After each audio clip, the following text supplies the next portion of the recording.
Welcome to the Ryan Gibson podcast. Once again, guys, ex-sheriff's deputy is found guilty of murder in the killing of Sonya Massey.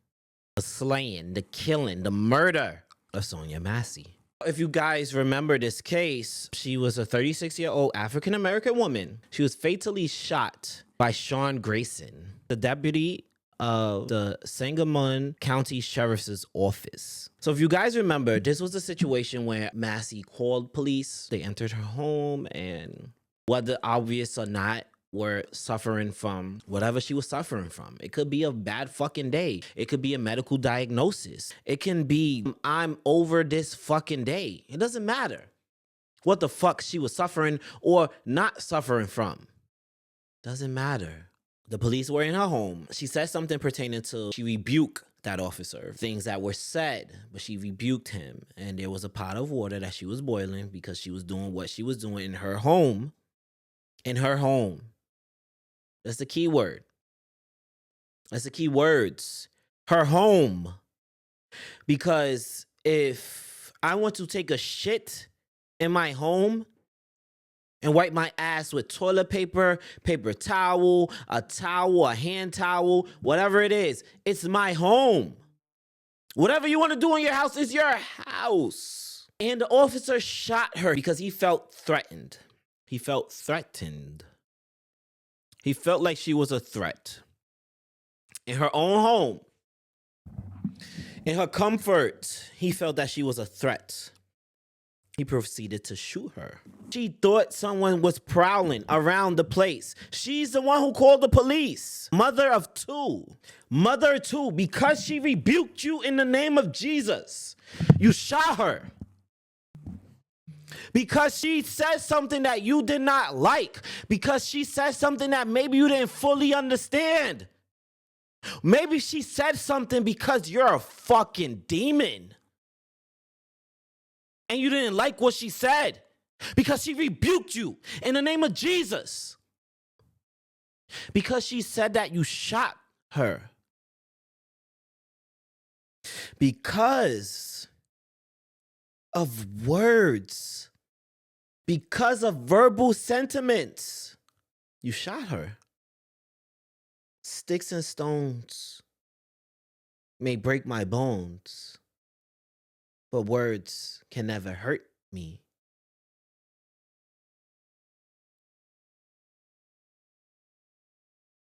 Because of her verbal sentiments, you shot her. Because she utilized her words. Because she spoke with the power from her lungs to her larynx, to her voice box. You shot her. You literally pulled a gun from your hip and you shot her because she used her words. What she was born with, no additives, no unfair advantage, no added advantage. Solely with what she were born with, you shot her with what you carried around to protect you, because that's what your weapon is used for, to protect yourself. Aside from you being a police officer, aside from your job of protecting others, aside from your sworn duty to protect and serve, your weapon is to protect yourself. Because you didn't protect her. You didn't protect her with that weapon. What they supply you with as a police officer, you did not protect her with that. You actually antagonized her. You placed your biases upon her. You put her in a different category than yourself simply as a human. And you saw her as less than. So you pulled out a weapon and you fired. You didn't give her a chance.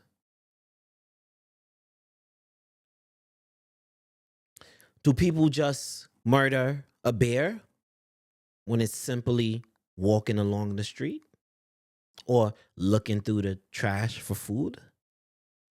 Or do they defend themselves and or their family when a bear poses a natural, true, authentic threat? such as being in the home of and actually charging at said family, wouldn't it be a crime without any trial for that human being to take the life of an animal unwarranted? There's no trial. There's no trial. The bear can't defend itself. The life of the human that you take can't defend themselves. So why should there be a trial? With your weapon that you received from your job to protect and serve, you didn't protect her. You actually took her life. You did the exact fucking opposite of what you were supposed to do. You did the opposite. You're supposed to save lives and maintain lives, not take lives. My issue is he was found guilty of second-degree murder, and you can't say that is first degree because he didn't go over there planning to murder her. Dare I say, if you have an ongoing mind thought of these type of people might do this, so I might have to do that, I make the cause, I make the order, I make the rule, I make the fight, I make the reasoning for first degree murder. Because there's something in the back of your head. It just doesn't come up in that moment. It doesn't just come up then and there. I make the cause for first degree fucking murder. He faces 4 to 20 years. However, he can possibly only serve half of his sentence. Half of his sentence. Understand this. When things like this happen, jail time does not display an eye for an eye. It does not, because you cannot bring that life back. Even if you were to take that life does not equate to the life that was taken. If someone was set to be the president of the United States and that life was taken by someone who does not have much to accomplish on this earth, and that life was taken as a result for the initial first life taken, that's not an eye for an eye. It is not. If someone steals your steak and you therefore steal their Skittles, that is not an eye for an eye. Understand that. That is not an eye for an eye. Rest in peace, Sonya Massey, and all of the innocent lives taken, black or white, any color. With that said, we are talking about the black lives that are taken, and not much justice comes from it. And we just mentioned an eye for an eye. It's not even really justice. Why are so many police officers feeling threatened? Why do you feel threatened by people who are unarmed? Why do you feel threatened when you travel, when you walk, when you carry, when you drive, Why do you feel threatened when you have a gun on you 24/7? And you are never questioned about it? Because if you get pulled over and you show your police badge, when you show your credentials, they let you go scot-free. They do not look through your car. They do not pat you down. They do not do any of what I previously mentioned. Why do you feel so threatened? Why do you feel so scared when you carry a gun with you all the time, on duty or off duty? You're carrying that gun with you. Why do you feel so scared? I have a bitch ass brother who's a cop, and there was a situation where my niece had a little get together. My sister had a get together for her daughter, and he had his gun on his hip, inside the home, safe and sound and warm, family around only. Why did he have that gun on him? My aunt's ex-husband was a cop, and he carried that gun around like white on rice. He carried that gun around like his car keys for his car when he had to drive. He carried that gun around like his motherfucking wallet. So you cannot tell me, if you're watching the Ryan Gibson podcast right now and you have friends or family members who are police officers, and you not telling me that you do not see them all the time with their service gun. You cannot tell me you do not see them all the time with their weapon that they have from their job. You cannot tell me that. So why do you feel so threatened, police officers? Because 90% of the people that you interact with, you are at an advantage. Meaning you have your pistol on you, you have your gun on you, and they have nothing. Why do you feel so motherfucking threatened? Why do you feel so threatened? Why? When you're on duty with your fellow police officer, with your partner, when the person that's supposed to have your back based on the standards, based on the code? Why do you feel so threatened that you need to pull out your gun and fire it multiple times at that? Why? Why do you feel that need to do that to survive? Do you feel that need? Why? I am a registered motherfucking nurse, and many registered nurses can account to this. We cannot go in the patient's room and inject any narcotics that were not ordered by the doctor, any narcotics that we deem may be unnecessary for the extending of the life of the patient. We cannot. We will be held accountable. We cannot even draw certain narcotics without another nurse signing off. Why are police officers in a position to carry around a lethal weapon 24/7, 365? Why are they so fucking scared? Why do they feel so fucking threatened? Why? That is the only field. That is the only field in this world that they can commit a murder, that they can take a life and they will still get paid. They won't be questioned. They can possibly go to trial and get off. That's the only field. If you are a nurse, if you are a doctor, and you lose a patient, and a patient dies because of your negligence, just in general, they are going to put you on leave. They are not going to pay you. You are going to be under review. You are going to be analyzed, scrutinized. Why is that not the way with police officers? Because if you don't have a lot of consequences for pulling that trigger, you get trigger happy. And it's not for all police officers. It is not. There are a lot of good fucking cops, but when cops do this shit, they fall in a fucking general consensus. They fall into a category. So police officers, you gotta hold each other accountable, because if you don't want to be grouped with the people who cannot control their fucking emotions, who cannot control themselves, who are fucking scary, you have to hold them accountable. Period. It's not standing by blue. It's standing by you, and you're a fucking human. You're a person. What's up, guys? Listen, you guys have any hopes and dreams of shooting your own podcast? You have any gym content you want to film? Or everyday life content that you want to film? Videography, photography?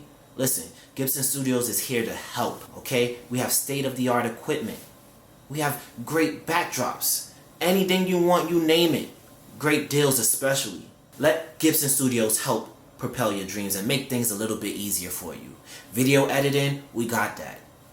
Gibson Studios, check it out. We will help you. Let's go. The loss of any life is a tragedy, because we are all humans. We all breathe in and out by God's grace. We are all people. So any life lost, no matter the color, no matter the religion, no matter the gender, is important. So any loss of life should be handled with extreme significance. I am a very passionate person, as you can see. So what I care about, what I'm speaking about, what my sentiments are about, I'm going to speak passionately about it.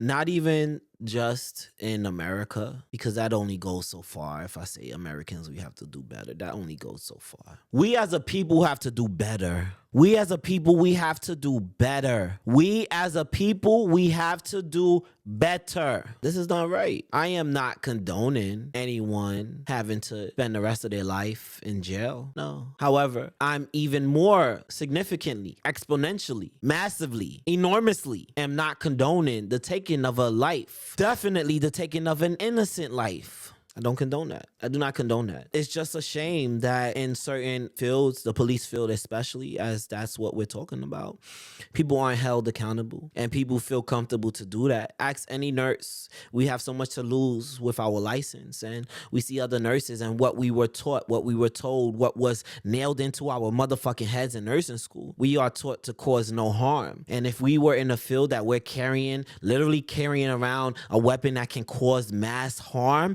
we definitely have to be hammered in even more. We're not in that field. We don't carry around a lethal weapon. We don't. And we still maintain life. We still care for life. And it was hammered in our heads to maintain health, to maintain life, to cause no harm. How many nurses understand that? How many nurses can attest to that? How many nurses can concur? How many doctors can concur? How many physician assistants can concur? How many physical therapists can concur? How many can relate? How many can understand what I'm saying? How many people can relate? My message is, let's just do better. Let's just do better as a people. Let's do better as a society. Let's do better as let's do better as mankind. Let's do better across countries. Let's do better across continents. Let's do better.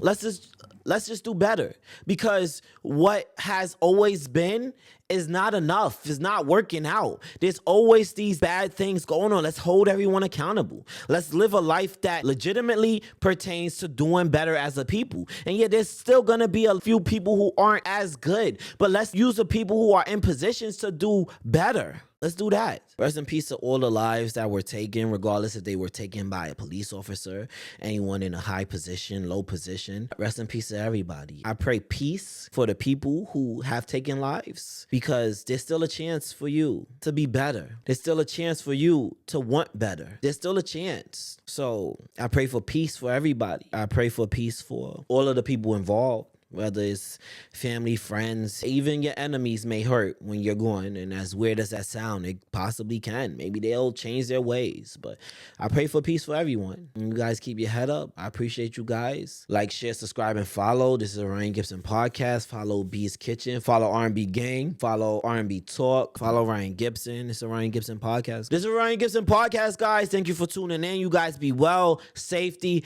blessings, the family, everyone. Ryan Gibson podcast. All right, we are out. Turn me up, turn me up. Yeah. Hey, yo, Cash, you did it with this one.